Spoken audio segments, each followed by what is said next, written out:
होळी रे होळी पुरणाची पोळी हे आपण लहानपणापासून म्हणत आलोय। होळीच्या दिवशी महाराष्ट्रातील प्रत्येक घरात पुरणपोळी बनवली जाते। होळीच्या दिवशी पुरणपोळी खाणे शास्त्र असते असे म्हणत आपण मस्त पुरणपोळीवर ताव मारतो। मात्र कधी विचार केलाय का होळीला पुरणपोळीच का बनवली जाते? नाही ना? मग आज आम्ही तुम्हाला सांगणार आहोत होळीला पुरणपोळीच का बनवली जाते, काय आहे त्यामागील शास्त्र, चला तर जाणून घेऊया। राज्यभरात होळी किंवा शिमगा हा सण मोठ्या उत्साहात साजरा केला जातो। अनेक वाईट प्रवृत्तींचा होळीच्या अग्नीत त्याग केला जातो।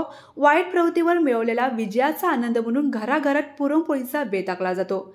भारत हा कृषीप्रधान देश आहे। भारतात साजरे केलेले सर्व सण किंवा सणांना बनवण्यात येणारे सर्व खाद्यपदार्थ कृषी कॅलेंडर यांच्याशी संबंधित असतात।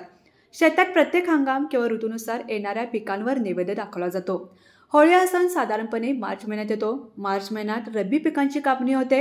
रब्बी पिके म्हणजे जी पिके थंडीच्या काळात नोव्हेंबर ते फेब्रुवारी दरम्यान घेतली जातात, तर कापणी ही फेब्रुवारी ते मार्च दरम्यान होते। पुरणपोळीसाठी वापरण्यात येणारे गहू, चणा डाळ आणि गूळ ही रब्बीची पिके आहेत। नवीन कापणी केलेल्या पिकांचा वापर करून विधिवत प्रसाद बनवत तो देवाला अर्पण केला जातो।